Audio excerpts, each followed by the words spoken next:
কিছু মানুষ আমাদের সাথে সারা জীবন থাকতে আসে না, তারা শিখিয়ে দিয়ে যায় বেটার খুঁজে পেলেই কেউই না পাশে থাকে না।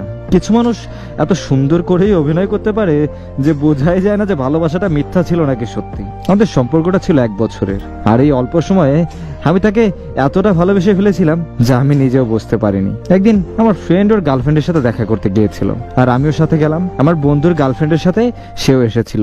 মেয়েটিকে দেখার জন্য ওর স্কুলের সামনে দাঁড়ায় থাকতাম। আমার এই পাগলামিগুলো দেখে এক পর্যায়ে মেয়েটিও রিলেশনে যেতে রাজি হলো। ওর মোবাইল ছিল না, বাসার মোবাইল থেকে কথা বলতে অনেক সমস্যা হতো। এই জন্য আমি একটা মোবাইল কিনে দিই। ওর সাথে কথা বলতে নিজের মধ্যে অন্যরকম ভালো লাগা কাজ করতো। কথা না বলে থাকতেই পারতাম না। আমাদের মধ্যে কিছু না কিছু নিয়ে ঝগড়া হলে আমি আগে সরি বলে মিটাই নিতাম, কারণ ওর সাথে আমি কথা না বলে থাকতে পারতাম না। একদিন কথা বলার সময় ওর আম্মু ওর মোবাইলটা দেখে ফেলে, আর উনি ফোনটা নিয়ে নেয়। আবার নতুন আরেকটা মোবাইল কিনে আমার বন্ধুর গার্লফ্রেন্ডের মাধ্যমে ওকে আবার দিই।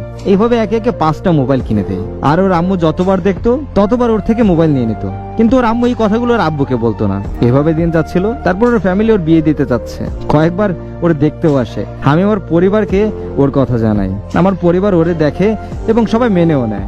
আমি আমার পরিবারকে ওর বাসায় পাঠাতে চাইছিলাম, কিন্তু সে মানা করতো, বলতো এখন না, কোনোভাবে বাসায় যাইতে দিত না। ওর আব্বু বলতো ওর আব্বু নাকি আমাদের সম্পর্কটা মানবে না। আমি বাইরে গিয়ে কোর্ট ম্যারেজ করে নিতে চাইছিলাম অনেকবার। ও বলতো ও করতে রাজি। অনেকবার সবকিছু ঠিকঠাক করে ফেলার পরেও ও আর আসতো না, একটা না একটা বাহানা দিত।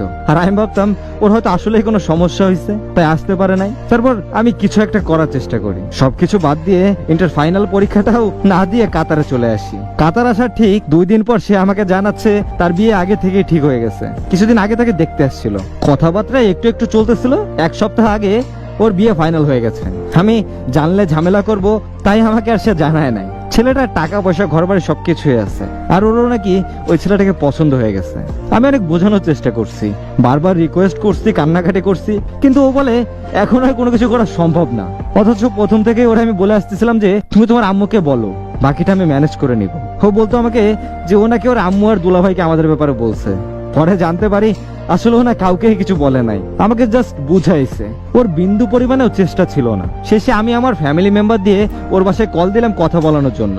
আর কল কেন দিলাম তার জন্য সে আমাকে অনেক উল্টাপাল্টা কিছু বললো। আমি ওকে অনেকবারই বলছিলাম যে আমাকে যদি ভালো না লাগে তাহলে আমাকে সরাসরি বলে দিও, আমি নিজ থেকে সরে যাব, কারণটাও কখনো জানতে চাইবো না। তাও না বলে নাটকটা শেষ পর্যন্ত করলো। অথচ একটা সময় আমার জন্য কান্না করতেও দেখছিলাম মেয়েটাকে। চোখের জলেও যে অভিনয় করতে পারে মানুষ, এটা না জানতাম না। পরে জানলাম ওই ছেলেটাকে ওর আসলে অনেক পছন্দ হয়েছে, তাই আমি আর কিছু বলি নাই। আমি চলে আসার 1 মাস পর ওদের বিয়ে হয়। এখন বেশ ভালোই আছে ও, শুনলাম মা হয়েছে। আর এখন আমি প্রবাসে আলহামদুলিল্লাহ ভালোই আছি।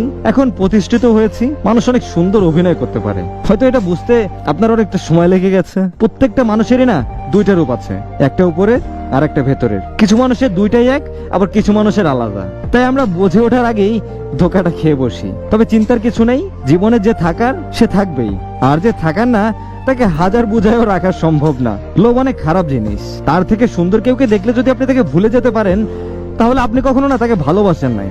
সে ছিল আপনার জীবনের একটা অপশন, আর যখন আপনি বেটার অপশন পেয়েছেন তখন সেই মানুষটাকে ছুঁড়ে ফেলেছেন। আসলে আপুটার কোনো দোষ নাই, আসলে সে কখনোই না আপনাকে ভালোই বাসে নাই, তাই তার চলে যাওয়াটা স্বাভাবিকই, অস্বাভাবিক কিছু না।